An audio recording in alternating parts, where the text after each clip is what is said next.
1,000 ಜನಕ್ಕೆ ನಾನು 40 ನೋಟ್ ಬರಬೇಕು ಅಂದ್ರೆ ಇಲ್ಲೇನೋ ಕಲ್ತೋಗಿದ್ದೆ, ಅದ್ರಲ್ಲಿ ನನಗೆ ಯೂಸ್ ಆಯ್ತು. ಮ್ಯಾಮ್ ಸೋಷಿಯಲ್ ಮಿಕ್ಸ್ ಆಗಿರುತ್ತೆ. ನೀವು ಕ್ವಶನ್ ಪೇಪರ್ ಒಳಗೆ ಸೀಟಿಂದ ಕೊಡ್ತಾರೆ ಫಸ್ಟ್ ಬಾರ್ ಹೋದಾಗ.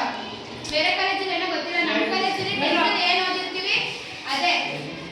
1,000 ಜನ 8 ಸೆಕ್ಷನ್ ಆಯ್ತು ನಮ್ಮ ಕಾಲೇಜಲ್ಲಿ, ಅದ್ರಲ್ಲಿ 40 ನೋಡು. ನನ್ನ ಸೆಕ್ಷನ್ ಎ ಸೆಕ್ಷನ್ ಅಲ್ಲಿ ಔಟ್ ಆಫ್ 625 ಗೆ 600 ಮೇಲೆ ಇರೋರು ಎ ಸೆಕ್ಷನ್ ಫುಲ್ಲು.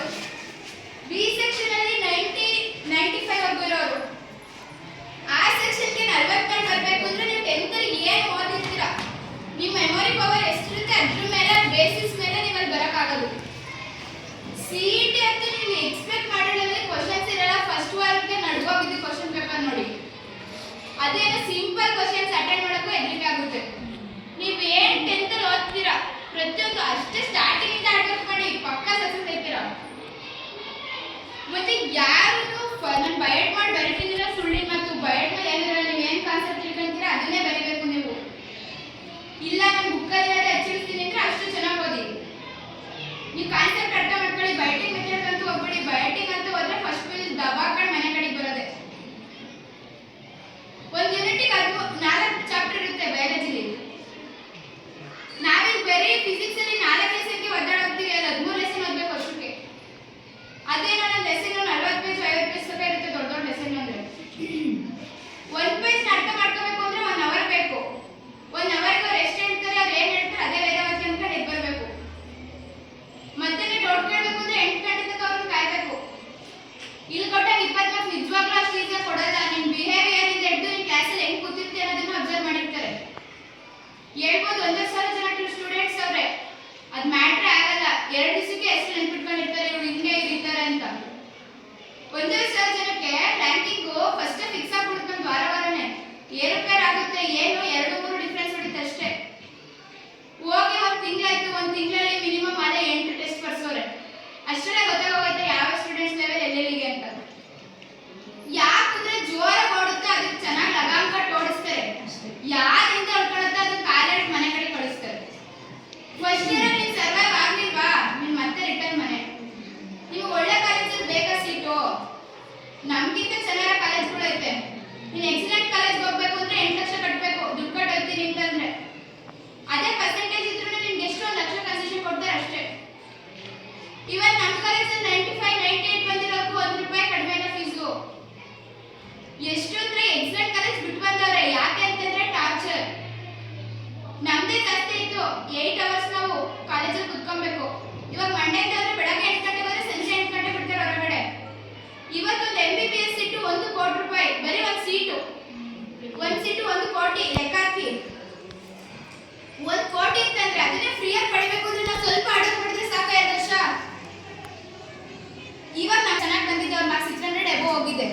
ಅವ್ರು ಏನಂತ ಹೇಳಿದ್ರು ಅಂದ್ರೆ ನಾನು ಯಾವ ಕೋಚಿಂಗು ತಗೊಂಡಿಲ್ಲ, ನಾನು ಕಾಲೇಜಲ್ಲಿ ಏನು ಓದಿದ್ದೀನಿ ಅದೇ. ಹೈಸ್ಕೂಲಲ್ಲಿ ಬುಕ್ಸ್ ಕೊಡ್ತಾರಲ್ಲ NCERT ಬುಕ್, ಅದನ್ನ ರೆಫರ್ ಮಾಡಿದ್ದೆ ಅಂತ ಹೇಳಿದ್ರು. ಯಾವ ಕೋಚಿಂಗು ಇಲ್ಲ, ಯಾವ ಆಕಾಶ ಇಲ್ಲ, ಬೈಜೂಸ್ ಇಲ್ಲ. ಇವತ್ತು ಅಕ್ಕ ಡಿಸ್ಟ್ರಿಕ್ಟ್ ಟಾಪರ್ ಮಂಗಳೂರು ಅಂತ ಸೈಡ್ ಹೊಡೆದವರು. ನೀವು ಏನೇನು ಕಲಿತೀರಾ ಹೇಳ್ತೀನಿ ಕೇಳಿ ಔಟ್ ಆಫ್ ಔಟ್ ಆರಾಮಾಗಿ ತಗೊಬೋದು. ನಾವಿಲ್ಲಿದ್ದಾಗ ಹೇಳ್ತಾ ಇದ್ವಿ ಟ್ರಿಗ್ನೋಮೆಟ್ರಿ ಹಂಗೆ ಹಿಂಗೆ. ಇಲ್ಲೇನು ಕಲ್ತೋಗಿದೆ ಟ್ರಿಗ್ನೋಮೆಟ್ರಿ ಕಂಟಿನ್ಯೂ ಮಾಡಿ ಫಸ್ಟ್ ಇಯರ್. ಸೈನ್ಸ್ ಅಂತೂ ಬಯಾಲಜಿ ನೀವು ಅಂದ್ಕೊಂಡಾಗಿರಲ್ಲ. ಇಲ್ಲೇನೋ ಬರೀತೀರಾ, ಪಾಯಿಂಟ್ಸ್ ವೈಸ್ ಬರ್ಕೊಂಡು ಹೋಗ್ತೀರಾ, ಬುಕ್ನ ರೆಫರ್ ಮಾಡಬೇಕು. ಇಲ್ಲೂ ಅಷ್ಟೇ, ನೀವು ಬುಕ್ಕು ಅದನ್ನ ಸಕ್ಕತ್ತಾಗಿ ಅಭ್ಯಾಸ ಮಾಡ್ಕೊಂಡು ಇಲ್ಲೇ ಓದಿ, ಬೆಳಗ್ಗೆ ಎದ್ದು ಓದಿ. ಆಲ್ಮೋಸ್ಟ್ ಎಲ್ಲರೂ ಏನು ಮಾಡ್ತೀರಾ ಅಂದ್ರೆ ನಾನು ರಾತ್ರಿ ನಿದ್ಗೆಟ್ಟು ಓದಿದ್ದೀನಿ, ನಾನು ಬರ್ಬಿಡ್ತೀನಿ, ಚಾನ್ಸ್ ಇಲ್ಲ. ಒಬ್ಬೊಬ್ರದ್ದು ಒಂದೊಂದು ಮೈಂಡ್ ಸೆಟ್ ಇರುತ್ತೆ. ನಿಮ್ಮ ಮೈಂಡ್ ಸೆಟ್ಗೆ ತಕ್ಕಂತೆ ಓದಿ. ನೀವು 1 ಅವರೇ ಓದಿ, ನೀವು ಎಷ್ಟು ಅನಾಲಿಸಿಸ್ ಮಾಡಿದ್ರೆ ಅನ್ನೋದು ಇಂಪಾರ್ಟೆಂಟ್ ಆಗುತ್ತೆ. ಅಷ್ಟು ಚೆನ್ನಾಗಿ ಇಲ್ಲ ಚೆನ್ನಾಗಿ ಓದೋದು ರೂಢಿ ಮಾಡ್ಕೊಳ್ಳಿ. ಫಸ್ಟ್ ಇಯರ್ ಹೋದಾಗ ಏನೂ ಕಷ್ಟ ಆಗಲ್ಲ. ಮತ್ತೆ ನಿಮ್ಮ 10th ಮಾರ್ಕ್ಸ್ ಮೇಲೆ ನೀವು ಎಲ್ಲೋದ್ರೂ ನಿಮ್ಮ ಹೆಸರಂತೂ ಕೂಗಲ್ಲ. ನೀವು ಡಿಸ್ಟೆಂಟ್ ಇವ್ರು ಈ ಸೆಕ್ಷನ್ಗೆ ಹಾಕಬೇಕು, ಈ ಸೆಕ್ಷನ್ಗೆ ಬರಬೇಕು. ನಮ್ಮ ಕ್ಯಾಟಗರಿ ನಮ್ಮ ಹೆಸರು ಇಲ್ಲ. ನಮ್ದೇನು 25 ಇಯರು PC MB ಲಾಸ್ಟ್ ಕೊಡ್ತಾರೆ. 25 MB 095. ನಾನು ಎಷ್ಟು ನೋಡಂದ್ರೆ 95 ಆಗಿದ್ದೀನಿ ಅಲ್ಲಿ.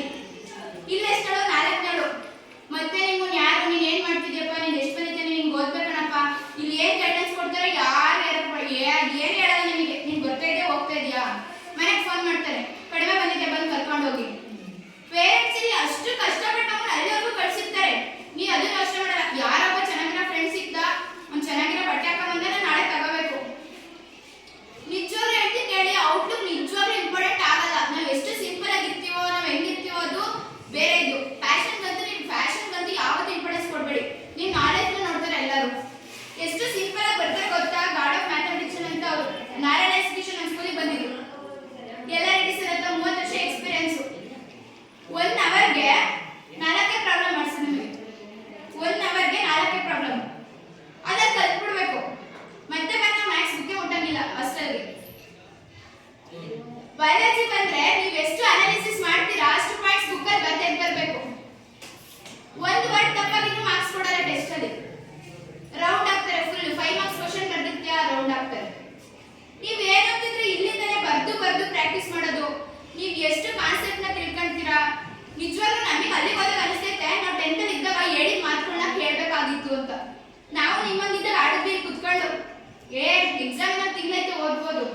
ಎಕ್ಸಾಮ್ ಹತ್ರ ಬಂದಾಗ ಗೊತ್ತಾಗುತ್ತೆ ಅದ್ರ ನೋವು.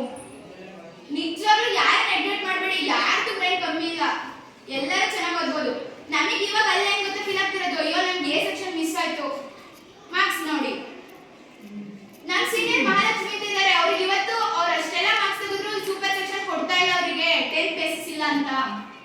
88 ಅಲ್ವಾ ನಮ್ಮ 83% ಅವಕ್ಕೊಂದು. ಆ ಅಕ್ಕನ ಇನ್ನೂ ಸಿ ಸೆಕ್ಷನ್ ಅಲ್ಲಿ ಇರಿಸಿದ್ದಾರೆ, ಎ ಸೆಕ್ಷನ್ ಕೊಡ್ತಾ ಇಲ್ಲ. ಯಾಕೆಂದ್ರೆ 10th ಕಡಿಮೆ ಇದೆ. ನೀಟಲ್ಲೆಲ್ಲ ಟಾಪ್ 10 ಅಲ್ಲಿ ಇದ್ದಾರೆ, ಬಟ್ ಆದ್ರೆ ಸೂಪರ್ ಸೆಕ್ಷನ್ ಕೊಡಲ್ಲ. ಒಂದು ಸೂಪರ್ ಸೆಕ್ಷನ್ಗೆ ಬರೋರೆಲ್ಲ ಎಕ್ಸ್ಪೀರಿಯನ್ಸ್ ಹ್ಯಾಂಡ್ಗಳು.